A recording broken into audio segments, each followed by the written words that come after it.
Segundo material publicado aqui lá na revista Fórum, uma entrevista, inclusive eu acabei de assistir a entrevista, vou deixar para vocês um trecho aqui dessa entrevista também. Um abraço pro meu amigo Rovai, pra Adri, um abraço também aí pro Yuri Ferreira, o pessoal da revista Fórum. Beijo no coração de vocês, muito obrigado pelo carinho que vocês sempre têm comigo, né, pela preocupação nesse período. Obrigado pelos convites de participar em programas dessa semana, mas eu não podia, né, mas muito obrigado de todo o jeito, tá? O que aconteceu? De acordo com a entrevista dada aqui pelo Roberto Bertoldo, ele foi procurado por uma deputada em 2019, onde esta deputada teria afirmado para ele que o Carlos Bolsonaro seria o mandante da morte da Marielle Franco. Ele conta aqui alguns detalhes que a deputada à época não queria envolver muita gente porque ela estava com medo da própria vida dela em risco, que ela teria procurado inclusive o ex-ministro na época da Justiça, Sérgio Moro, que ele tinha feito pouco caso com a situação, segundo a informação trazida aqui pelo Roberto Bertoldo, e que por conta disso ela ficou com medo, mas que disse que não só as informações eram graves, e inclusive ele disse que ela apresentou até as provas para ele, e que disse que o Santos Cruz também tinha provas de que o crime teria sido cometido pelo Carlos Bolsonaro, ou melhor, a mando do Carlos Bolsonaro, supostamente. E aí o Rovai vai contar uma história ali também, que ele teve contato com uma pessoa em 2019 também, que contou para ele que tinha tido informação muito similar a essa informação do Roberto Bertoldo, e que o Braga Neto, que na época era o indivíduo que estava ali no Rio de Janeiro por conta da intervenção federal, fez pouco caso para investigar o caso Marielle. Agora a gente já sabe que ele está envolvido, inclusive, em uma suposta tentativa de golpe de Estado também, e outras coisas que aconteceram. O próprio Roberto Bertoldo disse que após ele compartilhar essa história com algumas pessoas nos bastidores, uma repórter da Globo, que ele disse que não vai poder citar o nome também, contou que uma vez conversou com a ex-procuradora-geral da República, Raquel Dodge, em off, e que no off ela teria confirmado, melhor dizendo, a mesma versão. Eu vou trazer para vocês o vídeo aqui da entrevista, já vou dar os créditos aqui pro meu amigo Rovai, pra Adri, pra revista Fórum, porque isto é extremamente grave e revelador. A revista Fórum, inclusive, já adianto para vocês, deixou espaço aberto tanto para Joyce, quanto para o Santos Cruz, quanto para o Carlos Bolsonaro falarem sobre o caso. Só quem respondeu até o momento foi o Santos Cruz. Eu fui na rede social, inclusive, da Joyce, não tinha nada publicado. Vim aqui na rede social do Carlos Bolsonaro também, não tem nada publicado falando sobre esse caso específico. Ele ignorou, ele se calou sobre esse caso, que é gravíssimo, tá? A Joyce também não falou nada, que eu olhei aqui também, ó. A Joyce também não falou nada sobre o caso, ao contrário, voltou a atacar o PT, que ela cresceu assim, e para ela continuar existindo, ela precisa continuar atacando o PT, porque senão ela não tem relevância em nada. É até interessante que ela respondeu aqui um artigo do Ricardo Noblar, onde ele falou uma verdade, né, que a Joyce foi insignificante como deputada. Ela disse que não, que ela conduziu ali, modernizou a SECOM, mesmo ela não sendo secretária de comunicação, modernizou a SECOM, chefiou, né, a SECOM, segundo ela ali, foi relatora do Pronamp, também conduziu ali, liderou a reforma da Previdência no nosso país, e ainda disse que o Ricardo Noblar é misógino. Eu vou perguntar para ela, a misoginia não era mimimi de vocês?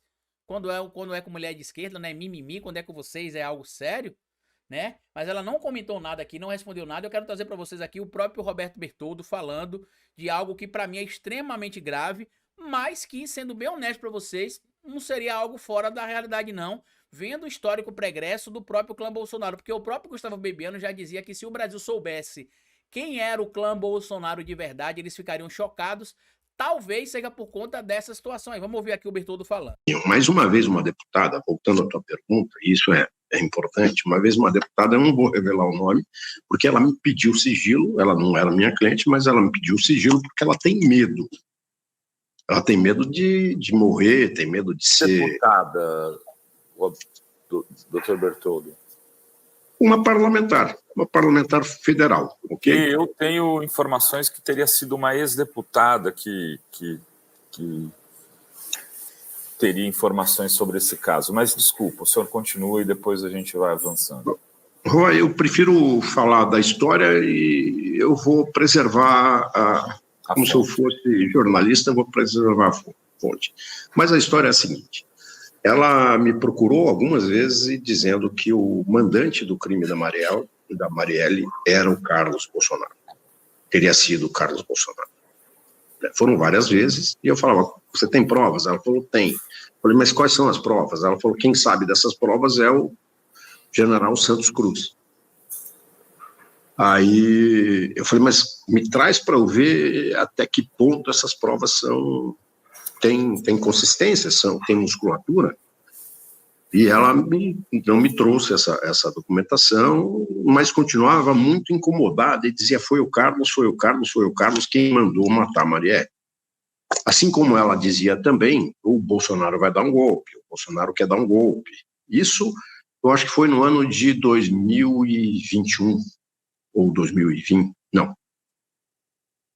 Qual foi o primeiro ano do governo? No primeiro ou segundo ano do governo Bolsonaro, não sei exatamente qual a data, mas foi nesse período, foi primeiro e segundo ano que ela insistia com essa história.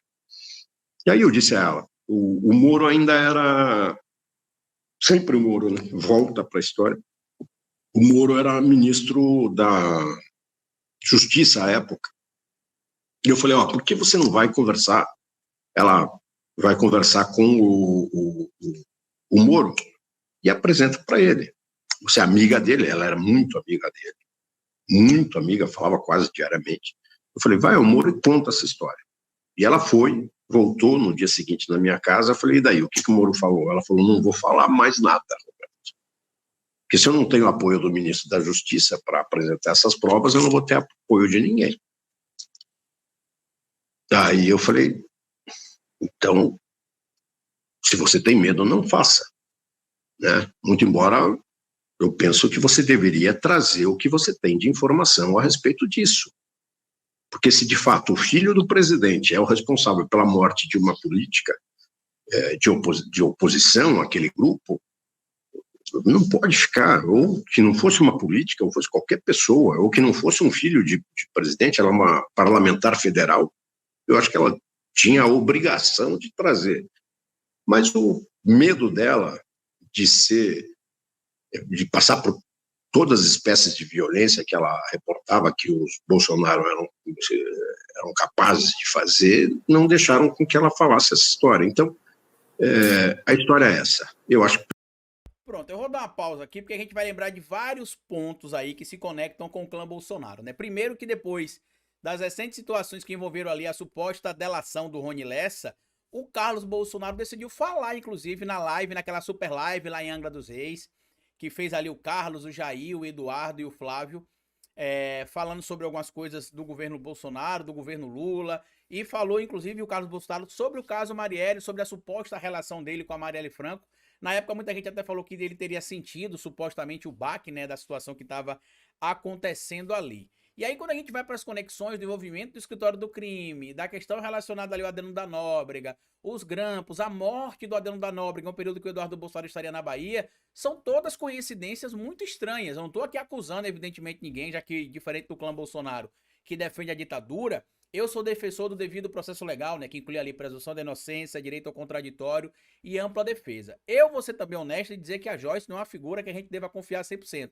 Mas no caso, por exemplo, da CPMI, das fake news lá em 2019, vocês vão lembrar que ela, assim como o Frota, apresentaram várias provas robustas, que inclusive depois a polícia conseguiu comprovar, e a própria CPMI, do envolvimento de figuras ligadas ao clã Bolsonaro no gabinete do ódio. Isso é um fato, e que não dá pra negar.